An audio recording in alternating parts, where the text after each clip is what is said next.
there was this huge hype over time around, high school boys breaking 4 minutes for the mile. And it started to happen a little bit more often while you were in school. You got super close.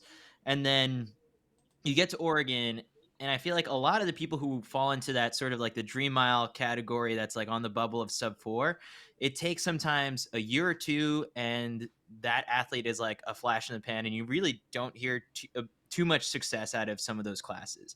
Now, for you, it seemed to have worked where, I guess, how did it work getting to Oregon? And then from there, following this progression to the point where by the time your senior year rolled around, you were running the fastest you'd ever been. You're being very successful in terms of winning races. And it kind of takes a little bit of that, I don't know, like the guidance from the coach is one component to too, but the trust in the progression. So how did you handle all of that getting to Oregon, and that made it work so seamlessly, it feels like? Yeah. No, first I have to give a shout out to Brody Hasty. I remember I had like the fastest time to not break 4 in like high school history, and then like I think the next year he ran just like a little bit faster and still didn't break 4. So I feel like we were in the same boat coming out of high school.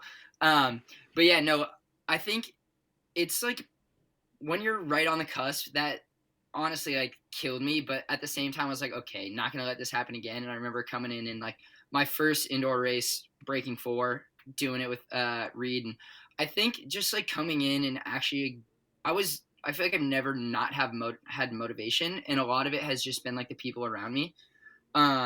Whether it was like the Powell's freshman year helped me like really get like introduced to college, and doing a really good job of like I felt like I had a really easy transition because they were like always there for me, and always like super supportive, and they were just like super friendly and made it easy to like trust them as coaches. And then having Ben come in the next year and doing a very similar thing, definitely two very different types of coaches, but Ben had a plan like right from the get go, and I feel like it took maybe a couple months to get used to it, but once we got to that indoor, those indoor races, ended up getting like fourth in the 3K that year.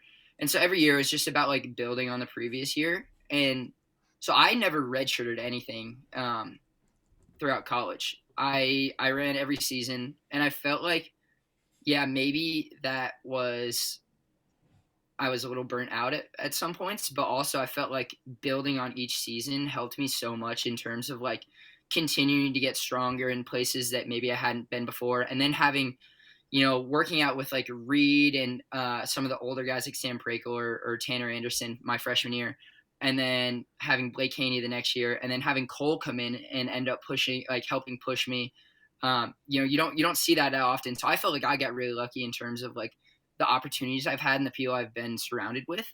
Um, and I'm not gonna lie, I think COVID played like a big role in me doing so well my senior year. Like I said, I didn't redshirt anything, and I think I was a little bit burnt out. And having the opportunity to not have to run for a little bit and only running when I wanted to, I felt like it was really beneficial for me. Like I probably took like a month or two of being like sad because I thought I was like I was planning on winning indoors in the 3K in Albuquerque, like that. Like there was no doubt in my mind that I was going to win that race.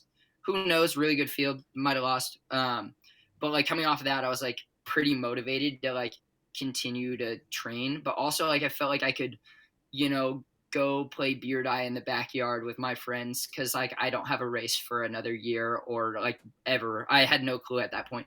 So it was like you go work out when you want to, you work out really hard, and then you go and do nothing for 2 days. So like I think that was brought me back to just like the fundamental part of the sport and like realizing how much I actually do love it.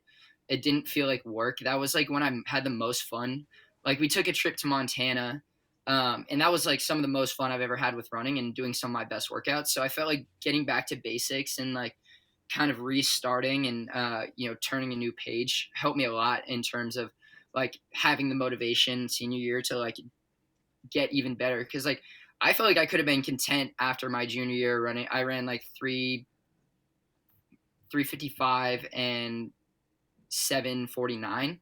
So I was like, that's faster than I ever thought I would run in the first place. And then being able to come in and like time trial is 7:44, and then run 350 indoors with another teammate there. Like that was crazy, and I think that kind of set the standard for the collegiate scene. There's a lot of really good guys that I mean, just look at the results from 5Ks from the 5K outdoor. That was like some of the top times ever run all in one race. So yeah, no, I think the progression has been really good, and a lot of it has just been like not being too stressed out about like having to run certain times. It's just like having fun, and it'll come pretty naturally.